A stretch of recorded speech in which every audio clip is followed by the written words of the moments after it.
Excelente notícia para o torcedor vascaíno. Proposta já foi feita pela diretoria do Vasco e agora o Vasco aguarda apenas a resposta do atleta para assinar o contrato. Eu vou trazer, é claro, essa informação para você aqui neste Boa Noite Gigante.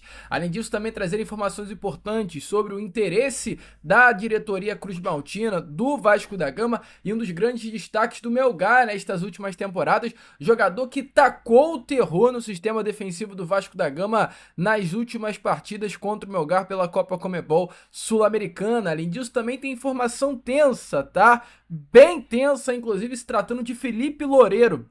O Felipe Maestro, né, atual diretor técnico aí do Vasco da Gama, informação relacionada a uma dívida que o Vasco tinha com um profissional no valor de 2,5 milhões que após a sua chegada para o cargo de diretor técnico caiu de 2,5 milhões para 500 mil reais. Eu vou falar sobre isso aqui também com vocês. O próprio vice-presidente jurídico do Vasco, Felipe Carregal, explicou aí essa situação e é claro, né, eu vou trazer aí o que de fato está acontecendo. Além dessas, muitas outras informações, muitas outras novidades. Teremos aí pela frente um Boa Noite Gigante, bastante agitado, bastante movimentado, cheio de muitas informações e novidades. Mas antes de começar aqui o vídeo, antes de deixar todos vocês muito bem informados sobre o nosso Cruz Maltino, como sempre faço aqui no canal, quero dar as boas-vindas a todos vocês que estão chegando aqui pela primeira vez. Para quem ainda não me conhece, vascaíno, muito prazer, tá? Eu sou o Lucas, você está no canal do Gigante Vasco e esse daqui, para você que não sabe, é o canal do torcedor vascaíno. Eu tô aqui todos os dias, 3 vezes por dia, temos o Acorda Vascão saindo sempre às 7 horas da manhã em ponto, o Fala Gigante, que é o segundo vídeo aqui do canal, chegando sempre pela parte da tarde, e o Boa Noite Gigante, que é o terceiro e último vídeo aqui do canal do Gigante Vasco, chegando pela parte da noite, sempre com muita informação e, é claro, novidade, fechando o dia, deixando você muito bem informado sobre o nosso Vascão. Então, é claro, amigo torcedor vascaíno, você que está aqui e ainda não é inscrito, se inscreva, ajudem aí o nosso crescimento, é de sua importância a sua inscrição. Além disso, também deixe o seu like, o seu joinha, o seu gostei aqui no vídeo, pois o seu like, o seu joinha, o seu gostei é fundamental para fazer com que os nossos vídeos cheguem a mais pessoas dentro da plataforma do YouTube. Então, a sua inscrição é importante para o crescimento do nosso canal e o seu like é fundamental para a divulgação do nosso trabalho. Então, venha fazer parte da nossa família, se inscreva e ainda compartilhe aí o canal do Gigante Vasco para aquele seu amigo vascaíno. Fechou? Show de bola, Vascão.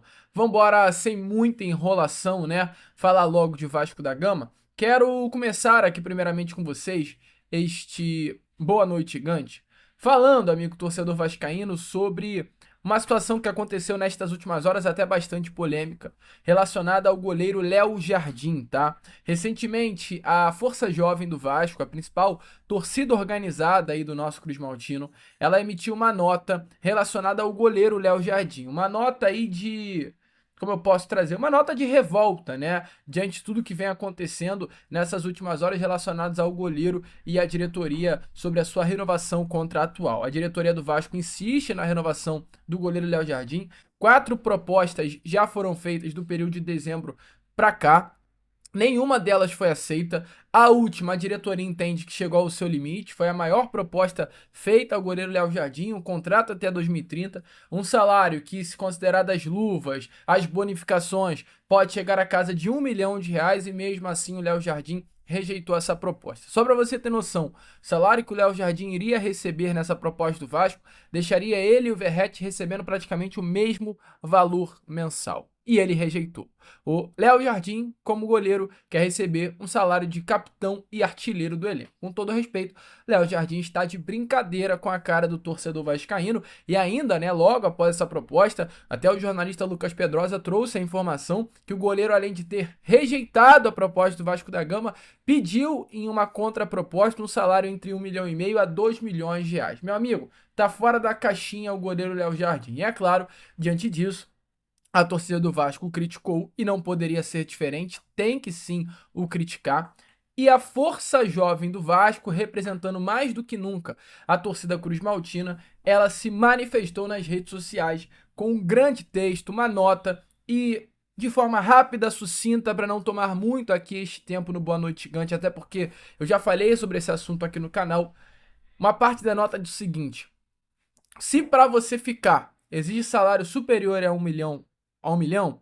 Pois bem, muito obrigado e boa sorte. Não adianta querer tirar proveito da carência da torcida para forçar a diretoria a pagar um salário exorbitante. Nós não somos emocionados e não toleramos tal medida. Então, é claro, a torcida do Vasco, e com razão, completamente revoltada, a Força Jovem, representando aí a grande maioria da torcida cruzmaltina, falou pelo torcedor. E a informação que eu trago aqui a você neste Boa Noite Gigante é que, de acordo com informações do canal Atenção Vascaínos, a nota divulgada pela Força Jovem, desse trechinho que eu acabo de trazer a vocês, não caiu bem para o staff, nem também para o goleiro Léo Jardim. Ambos, tanto o goleiro quanto o seu empresário, viram a nota da Força Jovem como uma manobra do clube. Ou seja, o Léo Jardim e seu staff entendem que a nota da Força Jovem foi um pedido da atual diretoria para ser feita como forma de pressionar o Léo Jardim e o seu goleiro a aceitarem a renovação de contrato do Vasco. Então, a nota da Força Jovem não caiu bem para o goleiro Léo Jardim e o seu staff. Eu falo ou vocês falam? Vamos tirar um pouco o lado jornalista? O que eu vou falar? Eu não vou falar, não. Falo? Vou falar aqui baixinho. Eu caguei que a nota... O Léo Jardim ficou chateado com a nota. Pô, pelo amor de Deus, mais do que certo. Se o Léo Jardim tá pedindo mais de R$1 milhão, boa sorte. Vai com Deus, cara. Vai com Deus. A torcida do Vasco eu acho que é até muito emocionada, mas tem que ser racional. O cara está querendo nitidamente forçar uma barra. Forçar uma barra. O Hugo Souza, que é goleiro de seleção brasileira, recebe um salário de R$580 mil por mês, e o Léo Jardim quer receber mais de R$1 milhão? Tá fora da casinha completamente. Então, se quer esse salário, tchau. E se está revoltado por conta da nota, tchau mais ainda.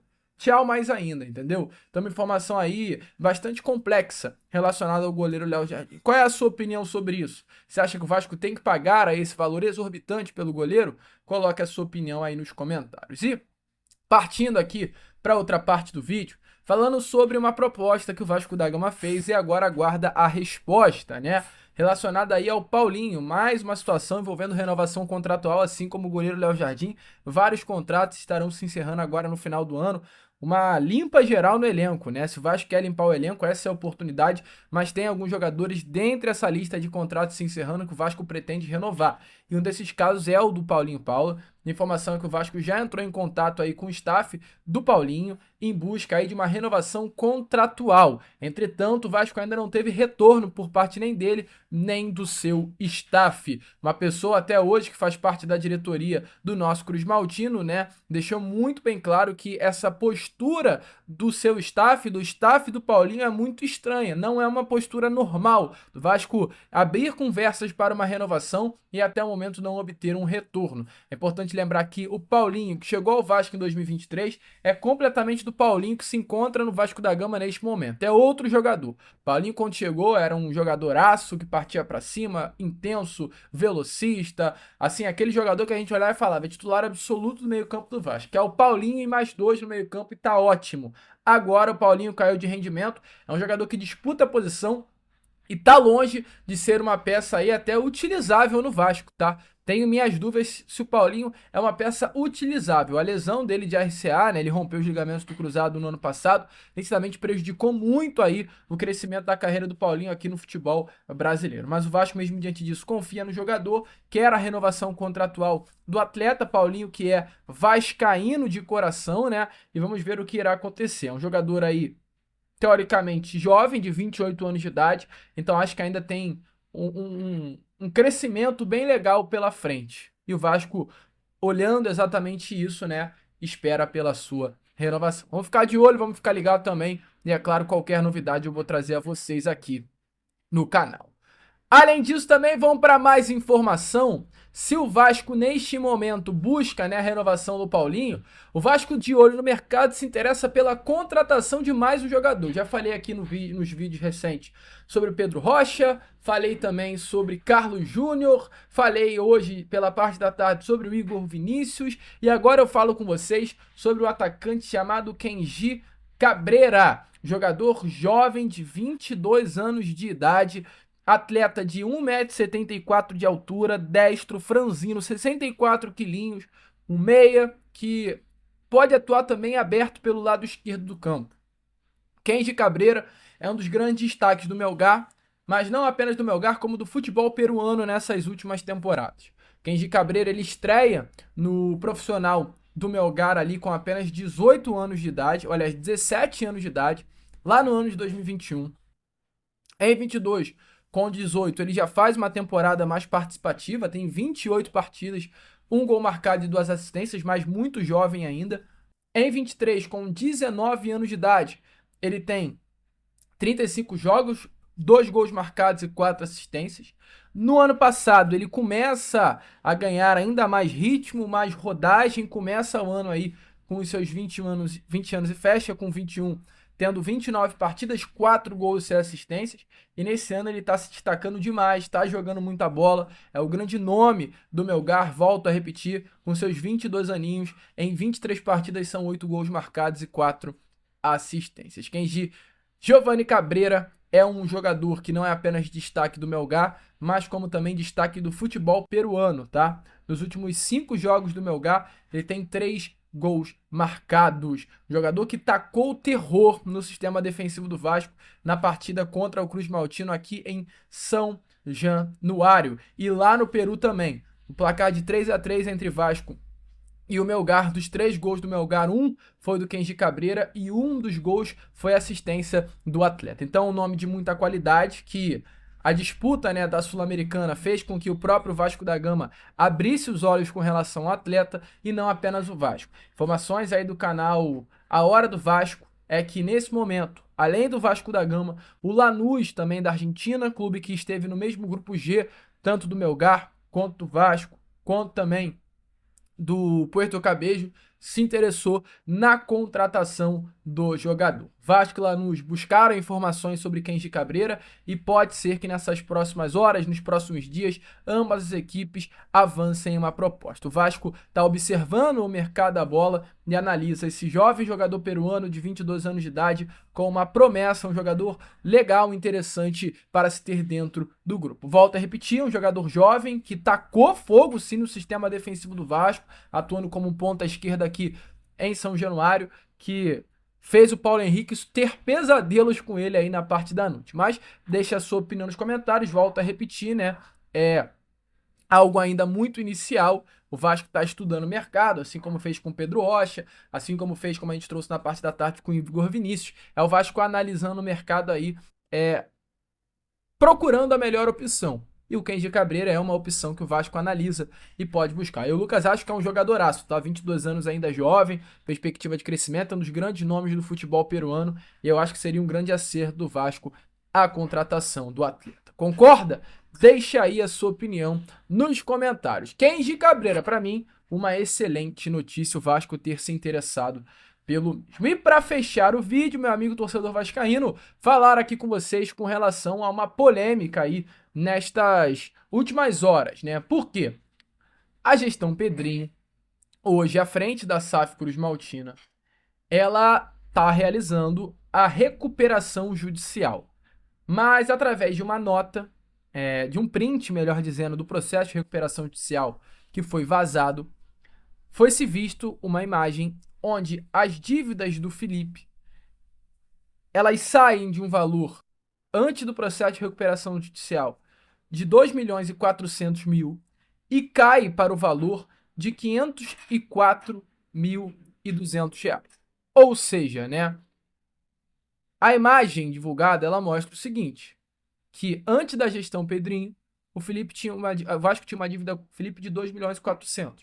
Após a gestão Pedrinho, a dívida do Felipe caiu para R$ 500.000. Diante disso, o que se imagina, através daquilo que se vê, a dívida do Felipe diminuiu R$ 2 milhões. A gestão Pedrinho pagou o Felipe, sendo que num processo de recuperação judicial, e como estava acontecendo antes no Vasco, que era um processo de, esqueci o nome, de juntar todas as dívidas e ser pago de forma parcial mensalmente o valor, o Felipe estaria lá no último da fila. O Felipe jamais iria receber R$ 2 milhões assim do Vasco da Gama. Então, o pensamento foi: a diretoria do Vasco, pelo fato do presidente Pedrinho ser amigo do Felipe, priorizou o pagamento ao Felipe, né? O questionamento foi feito até por um grupo de sócios do Vasco da Gama no final do mês passado, por meio de um ofício enviado ao presidente Pedrinho, ao CEO Carlos Amodeu e aos conselhos fiscais do clube. Os sócios do Vasco da Gama apontam, entre aspas, variações relevantes no valor do crédito Felipe. E diante disso, a gente foi atrás, o GE também foi atrás dessa situação e entrou em contato com o Felipe Carregal, que é o vice-presidente jurídico do Vasco da Gama, para entender essa situação. O Felipe Carregal, através de uma nota ao GL, diz assim, ó: os valores devidos pelo Vasco são referentes à última passagem de Felipe como jogador, entre os anos de 2010 e 2012. A ação foi ajuizada em 2013 e ele já recebeu grande parte dos valores devidos há alguns anos. A discussão atual ficou restrita a um saldo remanescente da dívida. Durante as mediações no final do ano passado, foi fechado um acordo considerando o valor remanescente aproximado de R$500 mil, que serão pagos na forma apresentada no Plano Coletivo de Recuperação Judicial, na conferência da documentação que deu suporte à lista de credores da RJ. Foi identificada uma incongruência entre o valor listado pela Justiça do Trabalho e os valores já efetivamente pagos. Essa divergência foi devidamente retificada antes da... Assim, resumindo, Felipe Carregal não explicou como a dívida do Felipe caiu de 2,5 milhões para R$500 mil, né? O que, eu não vou dizer o que indica, porque é muita responsabilidade eu falar isso, mas fica parecendo para o torcedor que sim, o Felipe foi priorizado, que foi se colocado nos cofres do diretor técnico Felipe, um valor de R$2 milhões, pagando uma dívida que o Vasco tem com ele tem que mesmo receber, mas priorizando ele ao invés de outros profissionais que também o Vasco tem débitos. Qual é a sua opinião? Deixa aí, né? É claro, nos comentários. Uma situação tensa, uma situação complexa, mas nada novo no reino do Clube de Regatas Vasco da Gama, né, meu amigo? Mas deixa aí a sua opinião. Eu, Lucas, agora fico por aqui. Esse foi Boa Noite Gigante. Se curtiu, se inscreva, compartilhe, deixe seu like, ajude o nosso crescimento aqui no canal. Conta aí com a sua participação, até falando um pouquinho sobre esse caso Felipe. E como eu sempre falo aqui, saudações vascaínas.